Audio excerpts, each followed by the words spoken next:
Good morning, everybody, and welcome to freshman orientation. This is an exciting time. I can tell by the energy in the room that a lot of you are really excited to be here this morning. I can also tell that some of you are a little bit anxious as you're about to embark upon a new opportunity in your lives.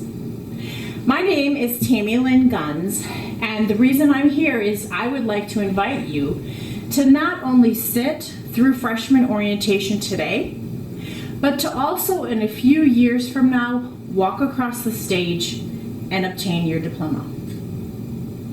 Now I can tell from the puzzled looks in some of your eyes that you're saying to me, well, Tammy, of course, we're sitting here at freshman orientation. Why wouldn't we want to get a degree? That's our intention. We're sitting here in the audience today because our intention is actually to get a college degree.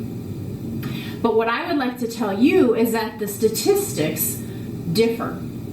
Only about 56% of all students who start a college program end with a degree. That statistic is one of the poorest statistics in all industrialized nations across the world. I would like to see each and every one of you finish with that diploma. Can I see a show of hands who here today are freshmen? The reason I'm asking is I know a lot of you are here with your parents, you're here with your siblings, so I would like to see who here are the freshmen. Raise them high, please. Okay, great. Now I'd like you with your hands up in the air to look to your left. I'd like you to look to your right. And I'd like you to look in the eyes of somebody who has their hands raised. Who is it? Only one of two of you is actually going to graduate with a degree within 6 years. Who is it going to be? Is it going to be you?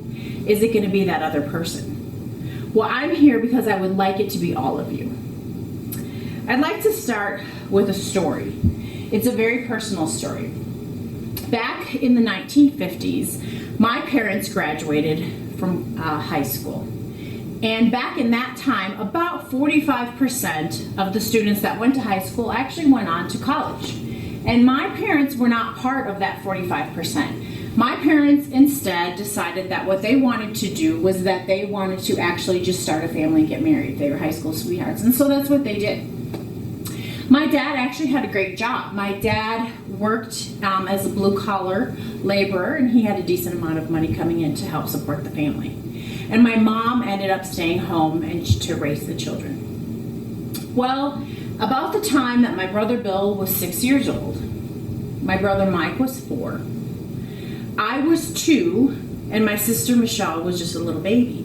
We went over to the neighbor's house because they just got a pool. It was so exciting. We were invited over, and they had the whole block over, so everybody was there. It was an exciting day. And my dad ended up climbing up the slide that they had, and he went down the slide, but he went down head first. Well, what happened was my dad's head hit the bottom of the pool, and instantaneously he broke his neck. At that moment, our lives changed forever. My mom was the mother of 4 children, as I just indicated to you. My father was the one who brought in the money for our family. My mom, at that moment, had the rug ripped out from underneath of her feet. My mom had no idea, was her husband going to live? My mom had no idea whether my father was going to walk. And my mom had no idea whether my father was ever going to work again and bring money home to our family.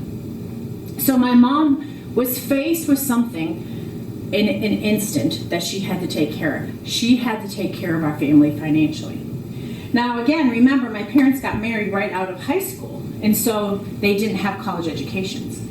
My mom was a very small, petite woman who did not have a lot of skill set. So she went and tried to find a job in the workforce. What my mom was able to find with that particular education level was only menial labor jobs that paid minimum wage. Now, for those of you who are in the audience, because I have children your age, I have children that are both in high school and in college, I know that their minimum wage jobs are very exciting to them because they have 100% disposable income. So on their minimum wage jobs, my kids are able to go to the mall and they can feel rich because they're spending their entire paycheck at the mall buying cute things. However, when you're trying to pay for mounting medical bills, when you're trying to pay for a home, you're trying to pay for a car, you're trying to put food on the table for 4 children, minimum wage goes nowhere. Now, I'd like to tell you actually this story ended in a positive way.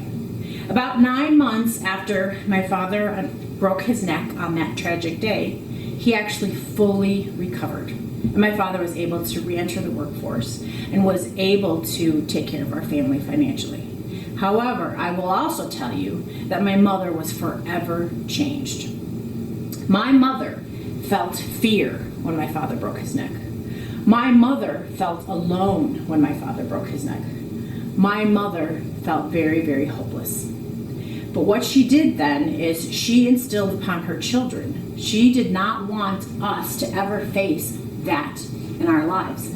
So again, remember I told you I was only 2 when this happened. So I don't remember a day in my life when my mother said, Tammy, you're going to go to college, you're going to get a college education, and you're going to be able to take care of your family financially if the need arises.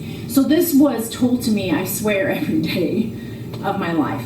So I did go to college. And I obtained not only 1 degree, I ended up with 4. So I guess I heeded my mother's advice a little bit to the extreme. But I was glad I did. Because I can tell you, the rug was also ripped out from underneath of my feet at a time in my life. So about the time that I was about 40 years old, I had been married for about 16 years at the time. And my then spouse came home and very nonchalantly said to me, I'm done being married. I'm done being married to you. And I know how much you love the children, so you can have them 100% of the time. So at that moment, without warning, the rug was ripped out from underneath of my feet as well. However, I have a very different story to tell because my mother instilled upon me the importance of going to college, the importance of obtaining that college degree, the importance of being able to financially take care of my family. And so I was able to do that. I had not worked. When my husband came home and told me that, I hadn't been in the workforce for almost 12 years. So it was a little bit scary, believe me, to return to the workforce. However, I was able to return with 4 college degrees in hand. And I was able to actually go back and start from ground zero. And it's been about 8 years since that event has happened. And I'm happy to tell you today that I have, in those last 8 years, been able to move up the corporate ladder to the point where now I'm actually a healthcare executive. And I work for one of the largest healthcare organizations in all of Colorado. And I have my mother to thank for.